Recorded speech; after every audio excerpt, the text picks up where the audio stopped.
Temas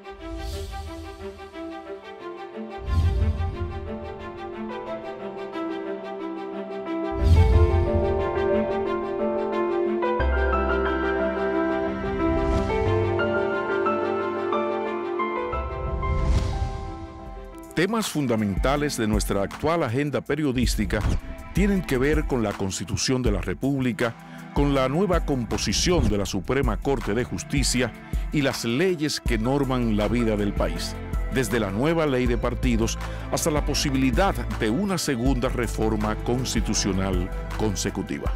Es por esto que este sábado, en McKinney, hablamos con el experto en Derecho Constitucional, el jurista, Dr. Cristóbal Rodríguez. Buenas noches, Cristóbal Rodríguez, bienvenido. ¿Cómo está todo? Todo en orden, todo en orden, como siempre, un placer estar conversando con McKinney. Habemos Suprema Corte de Justicia, no hay otro inicio para esta conversación. ¿Qué te parece la elección realizada por el Consejo Nacional de la Magistratura, con énfasis especial en el nuevo presidente, Luis Henry Molina? A ver, ¿qué te parece?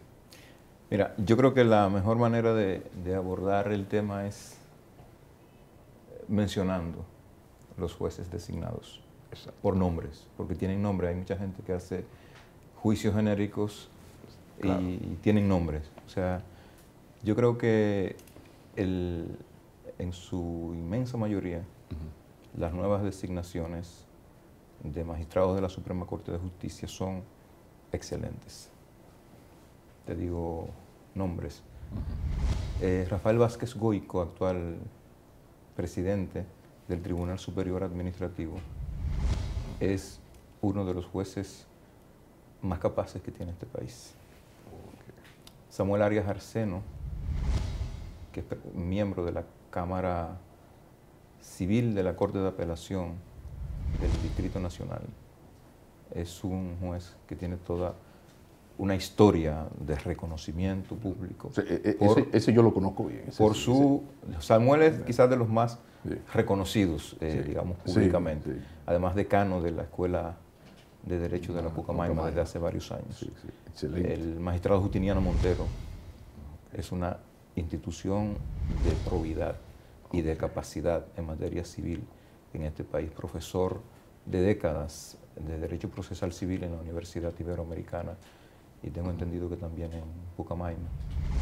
La magistrada Nancy Salcedo, presidenta de décadas de la Corte Laboral de Santiago, era jueza cuando yo estudiaba Derecho todavía en Santiago hace 20 años. Lo que pasa es que ella se graduó jovencita, hay que decirlo. Es decir, y así te puedo decir nombre por nombre, son jueces de una capacidad incuestionable y de una integridad, y provienen de la carrera.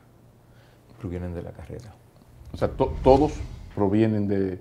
Bueno, todos, hay dos, está la designación del presidente, el nuevo presidente de la Corte, que es Luis Henry Molina. A partir de ayer, viernes, el magistrado Luis Henry Molina es una persona que, digamos, el elemento controversial en torno a Luis Henry, que se ha discutido mucho en la prensa y en redes sociales, es su militancia en el Partido de la Liberación Dominicana y el hecho de que forma parte del Comité Central de esa organización. Digamos, eso es un hecho. ¿Y su hoja de servicio en el mundo de la judicatura? No, Luis Henry fue, digamos, el gran hacedor, por ejemplo, de la Escuela Nacional de la Judicatura.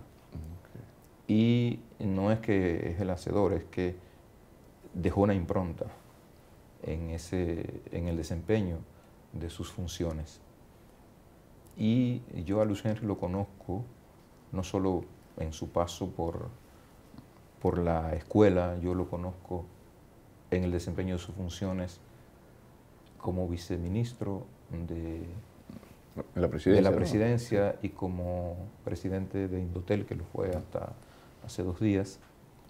Y es una persona no solo con capacidad y con un don particular para la gestión y la gerencia, sino es una persona con formación y con...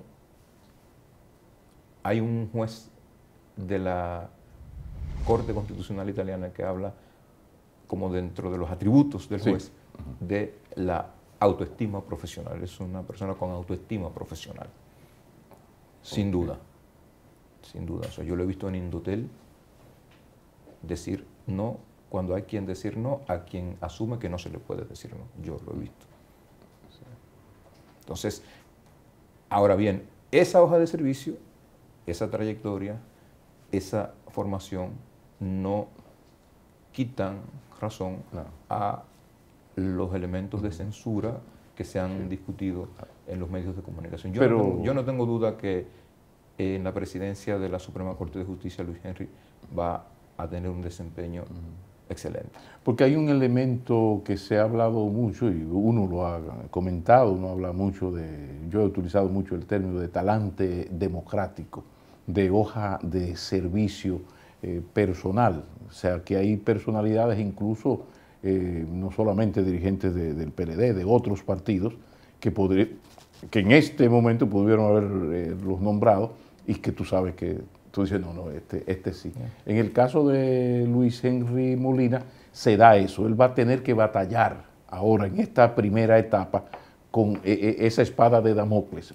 Entonces ya será cosas del tiempo de que se vaya demostrando eso que mucha gente conoce, que es lo que ha sido su comportamiento profesional, personal. El problema, a mi modo de ver, en este proceso no es la designación de Luis Henry Molina, porque yo no tengo duda de que Luis Henry Molina va a saber desempeñar las funciones como corresponde.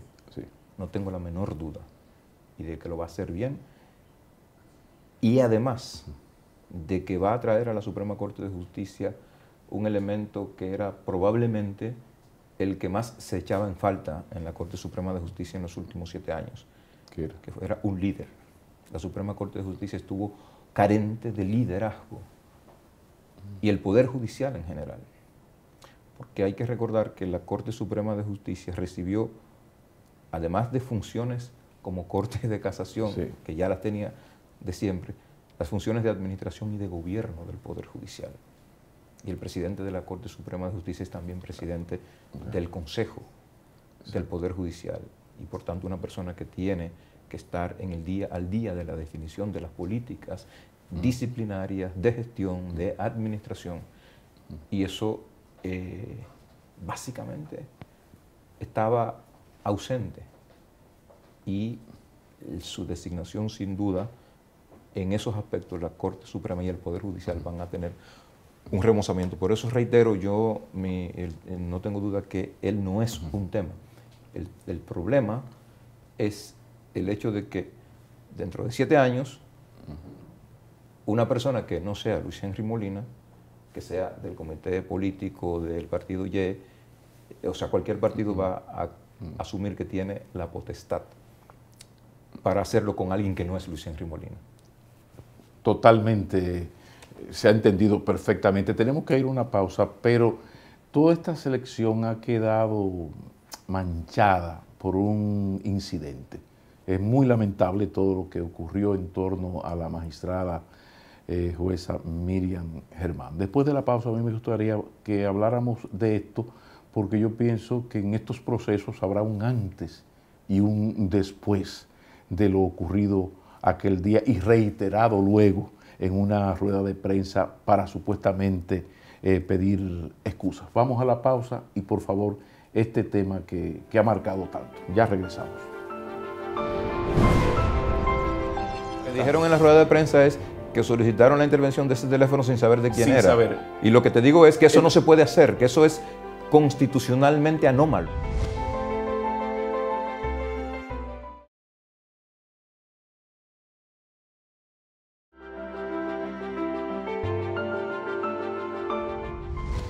Cristóbal Rodríguez, incidente con la jueza Miriam Germán, el país lo conoce, el comportamiento del Procurador General de la República en contra de esta señora, la violación al reglamento.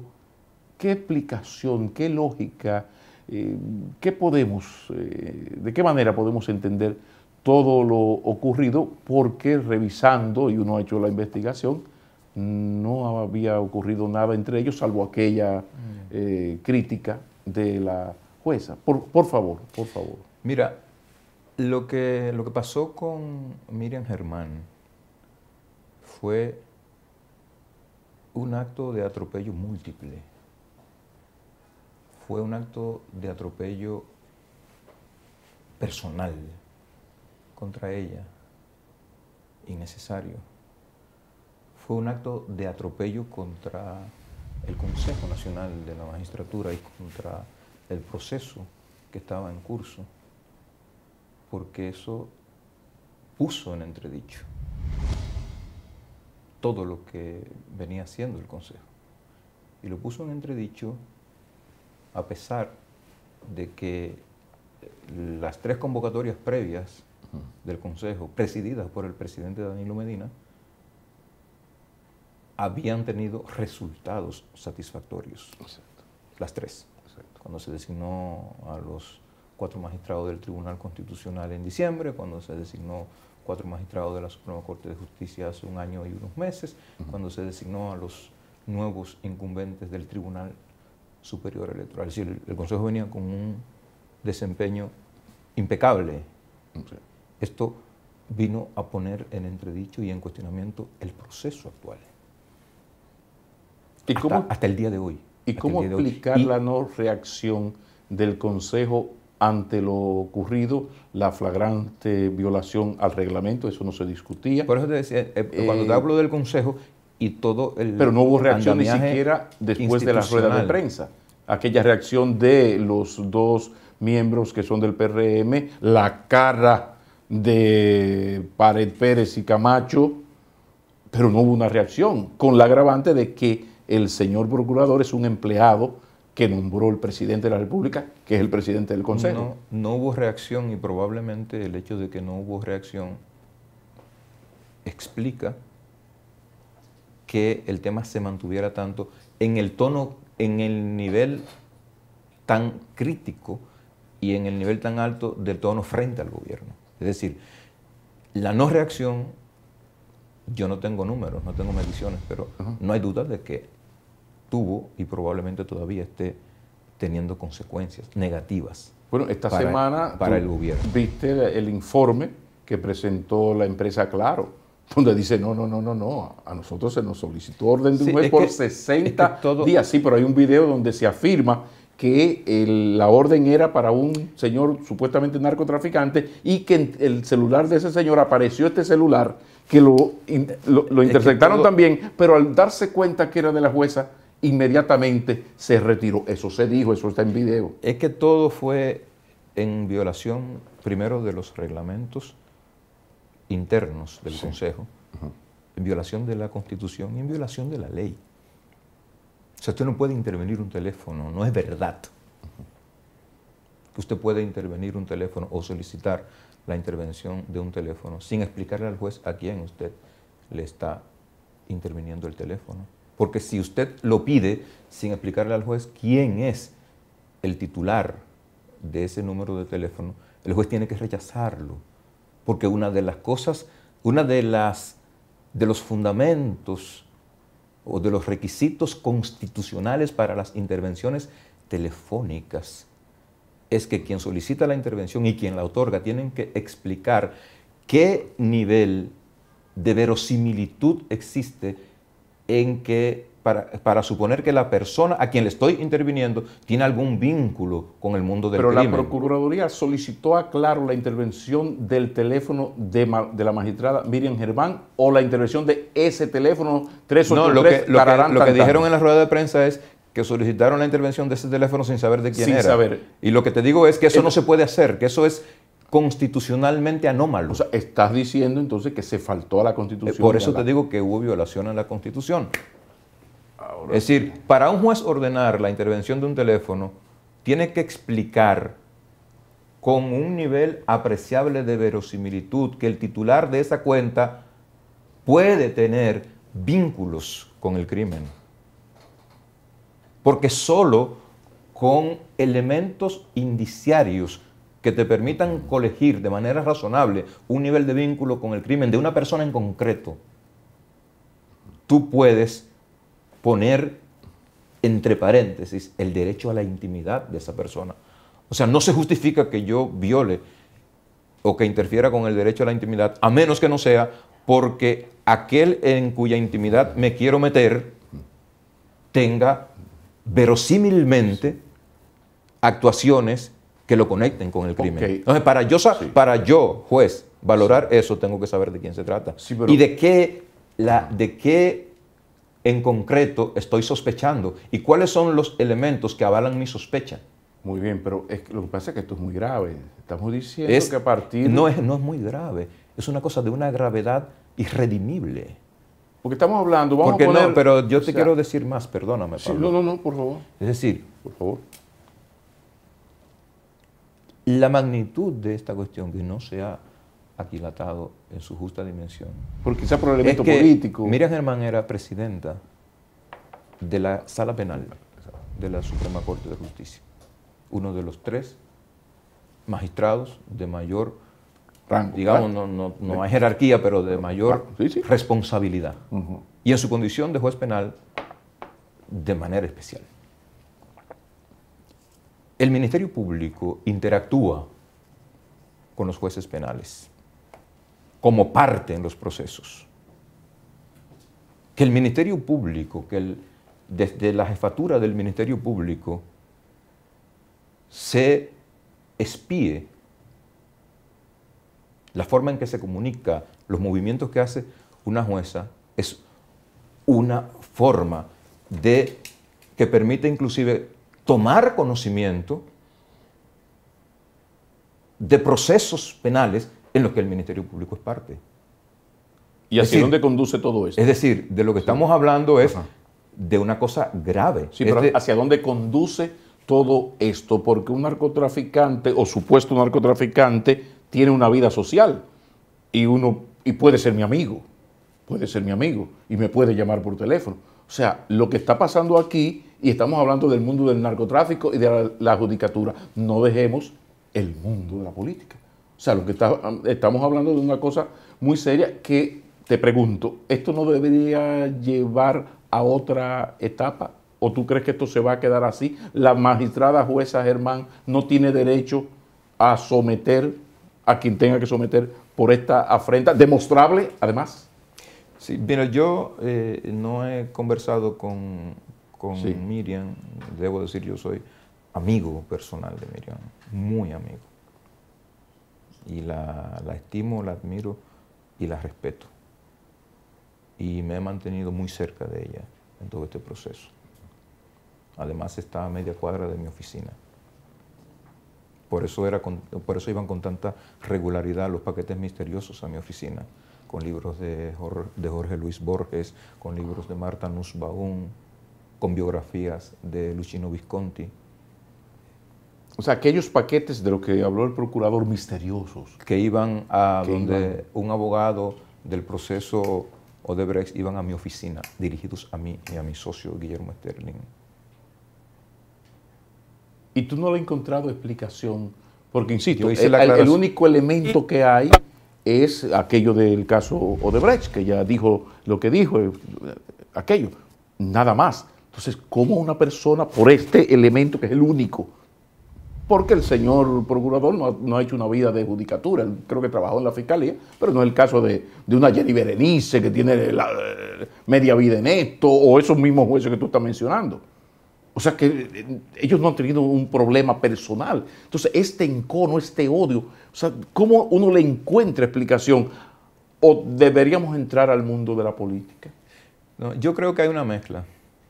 Yo pienso que, por eso te decía ahorita, la inacción del Consejo y del presidente Medina, como presidente del Consejo, en el tema de la magistrada Germán, en gran medida fue la causa del repudio generalizado de la sociedad a esa inacción que de alguna manera se ha traducido en una crítica muy fuerte al gobierno. O sea, el gobierno ha sido lastimado con esto, no hay duda. Pero, no hay duda. Entonces, yo creo que hay un tema personal y motivaciones políticas. Pero lo que pasa es que se ha enviado una señal sumamente peligrosa, pero te corté cuando ibas a explicar algo que a todo el mundo le llamó la atención, unos paquetes misteriosos. Y yo sé que Borges tiene sus ficciones, pero no son misteriosas. O sea, ¿cómo fue que ocurrió todo esto? Porque hubo una imprecisión en lo que se informó, hubo una imprecisión. Donde o sea, entró tu oficina. Mi oficina está en la Benito Monción con Juan Sánchez Ramírez. Ok. Una de las comunicaciones que se leyeron en la vista de la entrevista con la magistrada Germán decía que el chofer de ella le llevaba documentos en paquetes misteriosos a uno de los abogados de uno de los implicados en el caso. Que lo de misterioso denota muy mala leche. En el caso de Odebrecht. Misterioso. A Santiago Rodríguez, como si esa fuera la oficina de Charo. Yo hice la aclaración el mismo día de que esa es mi oficina y de que efectivamente el chofer de ella iba regularmente, por lo menos 2 veces cada 3 semanas.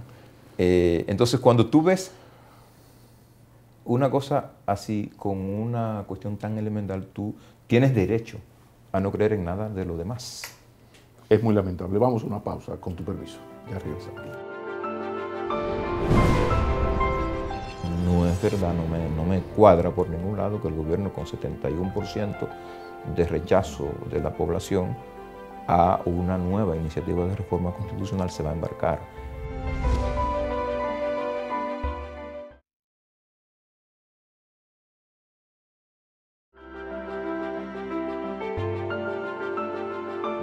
Cristóbal Rodríguez, lo conversado hasta ahora, ¿hacia dónde nos conduce? ¿Cómo será la vida en el mundo judicial y hasta la política después de todo lo ocurrido, con evidencias incluidas? Estos no son chismes de políticos mediocres, estas son cosas con informes de Claro, con todas las evidencias del mundo, la torpeza con tu oficina. O sea, ¿cómo será la vida judicial? ¿Hasta dónde, qué lectura puede tener esto para el futuro inmediato de la vida de la justicia y de la vida política?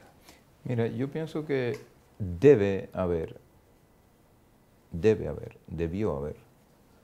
consecuencias. Debió haber consecuencias inmediatas. En el caso de la magistrada Germán y en el caso del Procurador General de la República, porque no se puede impunemente desconocer la Constitución, desconocer la ley, desconocer la majestad del Consejo Nacional de la Magistratura y sus funciones. Y no se puede violar la ley, violar la Constitución, para poner en entredicho el nombre y la trayectoria de una jueza como Miriam Germán, sin que nada pase.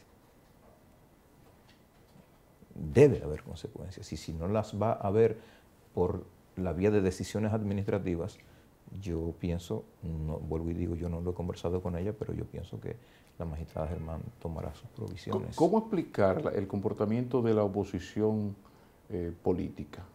Porque salvo aquello que uno considera un exceso de proponerla como presidenta, que es casi un gadejo, uno no ha visto una reacción ante la gravedad de lo conversado aquí. Yo pienso que la oposición política no comprende lo que pasó. Con tan buenos abogados que hay en el PRM. No lo comprende. Está en otra cosa, como si esto no fuera una cosa de la relevancia que tiene. Bueno, para hablar de cosas relevantes, se habla y duro, y hay acciones que evidencian la posibilidad cierta de una segunda modificación constitucional continua para habilitar al presidente Danilo Medina. ¿Qué tan viable tú ves esta modificación?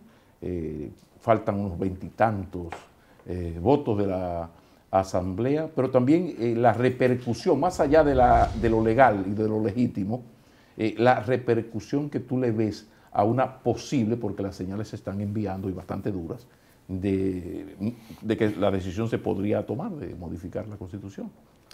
Mira, yo no la veo. Y mira que le doy seguimiento muy de cerca a toda la discusión, a todos los escarceos, pero yo no la veo en el panorama con los datos de la coyuntura actual, los datos políticos, de la situación del gobierno, de la correlación congresional de fuerzas y con los resultados de las encuestas sobre el nivel de rechazo de la población a una nueva modificación. Al igual que a mí, el checklist tuyo te dice, que no, al final no se va a hacer, porque esa es la posición mía, que se va a amarrar todo como sí, pero al final no. Me dice que no, yo no la veo y porque yo creo que más allá de todo lo que es la laraca del discurso de gobierno y oposición, del gobierno, la oposición interna y la oposición externa al gobierno, más allá de esos escarceos y de esas alaracas, yo creo que hay un nivel de raciocinio y de comprensión de la realidad en el gobierno. Y yo creo que no es verdad, no me cuadra por ningún lado que el gobierno con 71% de rechazo de la población a una nueva iniciativa de reforma constitucional se va a embarcar en eso. No me da.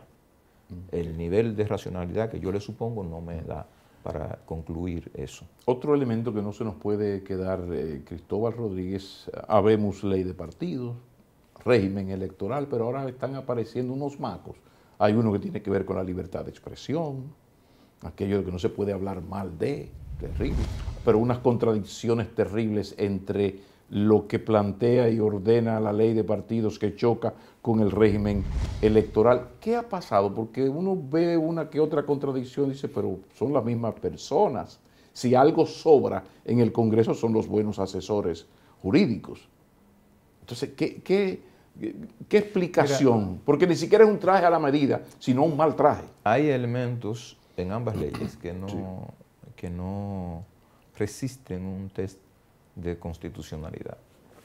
El que tú decías sobre la libertad de expresión.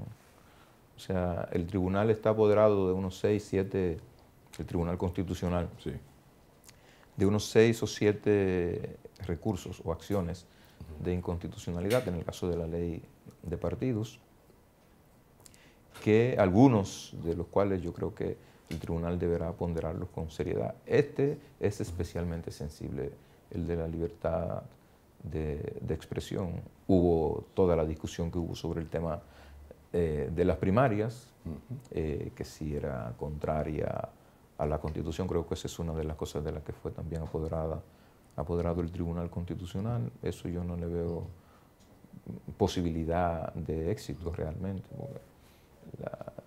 Sea que favorezca o no un mayor nivel de participación democrática, un sistema de primarias abiertas no es per se contrario a la Constitución.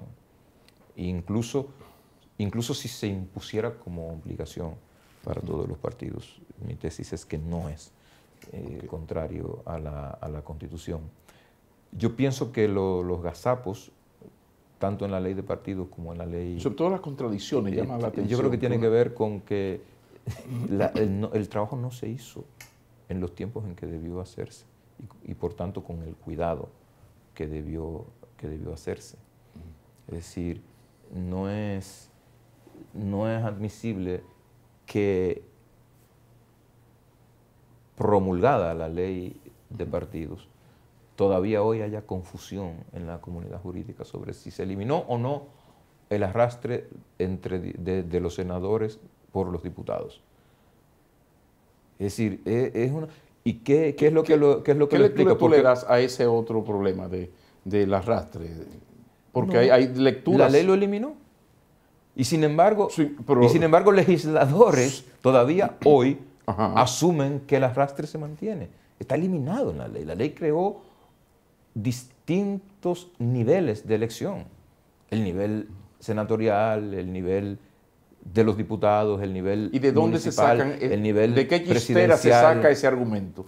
Yo pienso que hay una mezcla de incomprensión del problema con una mezcla de generar ruido, porque a mar revuelto, a río revuelto, ganancia de pescadores. Bueno, no solamente entre abogados, entre políticos te veas. Y si son abogados, peor. Terrible.